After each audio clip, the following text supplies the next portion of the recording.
নমস্কার বন্ধুরা, mother simple কিচেনের তরফ থেকে আমি অন্তশ্রী আপনাদের সকলকে জানাই স্বাগত। নতুন দিনে নতুন রেসিপি নিয়ে আবার হাজির হয়ে গেছি। আজকে আমাদের রেসিপি প্রেসার কুকারে একদম ঝটপট ইনস্ট্যান্ট চিকেন কারি। হ্যাঁ বন্ধুরা, আর তাও যদি হয় আবার পেঁপে, আলু আর এরকম পেঁয়াজ দিয়ে। চলুন দেখে নেওয়া যাক। এর জন্য আমি প্রথমে চিকেন নিয়েছি। এখানে আমি 1.5 কেজি মতন চিকেন নিয়েছি, আপনারা আপনাদের পরিমাণ অনুযায়ী নিতে পারেন।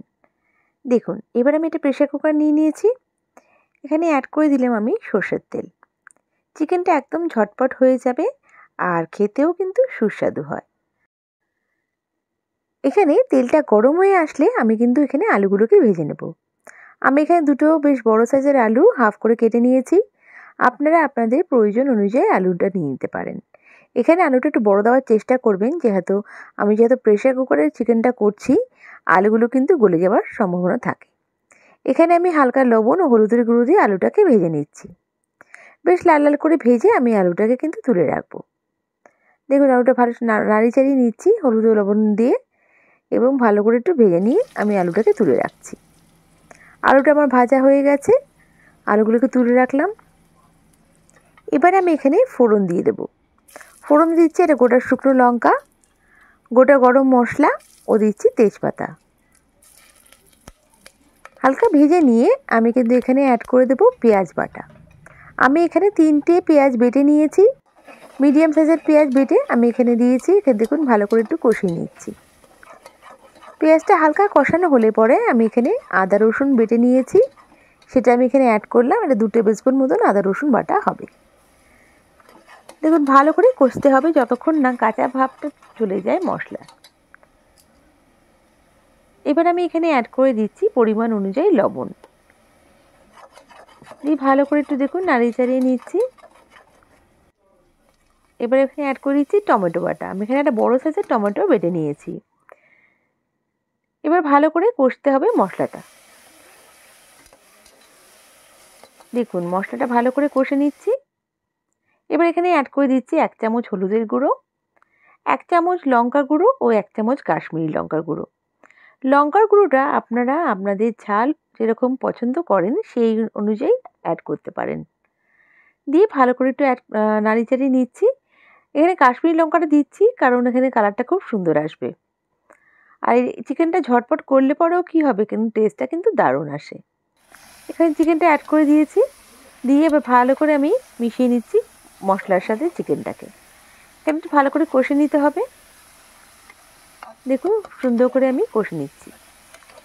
আর এখানে বলে রাখা ভালো, চিকেনটা আমি কিন্তু ম্যারিনেশন কিছু করিনি, শুধু ভিনিগার ও নুন মাখিয়ে রেখে দিয়েছিলাম কিছুক্ষণের জন্য। তারপর ভালো করে আমি পরিষ্কার করে ধুয়ে নিয়েছি। দেখুন খুব সুন্দর করে একটু নাড়িয়ে চাড়িয়ে নিচ্ছি। একটু হালকা কষানো হয়ে গেলে এখানে আমি অ্যাড করে দেবো পেঁপে। যেহেতু আলু পেঁপে দিয়ে এটা চিকেন কারি, আমি এখানে পেঁপেটা বেশ মোটা মোটা করে স্লাইস করে কেটে নিয়েছি। আর এখানে আলুটাকে অ্যাড করে দিলাম, যেটা ভেজে রেখেছিলাম আমি। দেখুন ভালো করে একটু নাড়িয়ে চাড়িয়ে নিচ্ছি।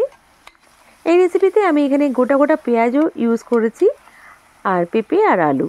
খুব সুন্দর লাগে এই কারিটা এইভাবে করলে, যেরকম ঝটপট হয়ে যায়, খেতেও কিন্তু দারুণ লাগে। দেখুন কষানো হয়ে গেছে। এবার গরম জলটা আমি এখানে অ্যাড করে দিলাম। দিয়ে প্রথমে আমি একটা হুইসেলই দেবো, খুব বেশি হুইসেল দেওয়ার দরকার নেই, যেহেতু চিকেন কারি, তাহলে চিকেনটা কিন্তু গলে যেতে পারে। আর যেহেতু আমি প্রেসার কুকারে করবো, চিকেনের পিসটা আমি কিন্তু বড় বড় রেখেছি। দেখুন জাস্ট একটা হুইসেল দিয়ে আমি খুলে নিচ্ছি। আর গ্যাসটাকে আমি এবার অন করে দিয়েছি। আর এখানে আমি পেঁয়াজটা অ্যাড করে দিলাম। এখানে বেশ বড় সাইজের পেঁয়াজ, দেখুন মিডিয়াম সাইজের পেঁয়াজটা নিয়েছি। আপনারা চাইলে 7 যে ছোটো ছোটো পেঁয়াজ হয় সেটাও দিতে পারেন। আর কিছু কাঁচা লঙ্কা দিয়ে আমি জাস্ট 2 মিনিট রেখে দেবো কভার করে। 2 মিনিট পর ফিরে আসছি। দেখুন প্রেসারের স্টিমটা বার করে নিলাম আমি দেখানোর জন্য আপনাদের। আর এখানে কিন্তু আমি গ্যাসটা ফ্লেমটা অফ করে দিচ্ছি। এবার আমি এখানে গরম মশলার গুঁড়ো অ্যাড করে দিলাম, দিয়ে সার্ভ করে দেবো। আমার pressure cooker chicken ready.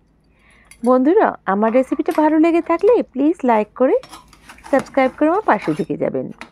Bell বাটনটা প্রেস করবেন যাতে আমার রান্নার নোটিফিকেশনগুলো সব থেকে প্রথমে আপনারা পেয়ে যান। আর যদি আমার রেসিপিটা ফেসবুক পেজ থেকে দেখে থাকেন, তাহলে আমার পেজটাকে লাইক করে ফলো করে দেবেন প্লিজ। আপনাদের এক একটা লাইক কমেন্ট আমাকে মোটিভেট করে নতুন নতুন রেসিপি নিয়ে আসার জন্য।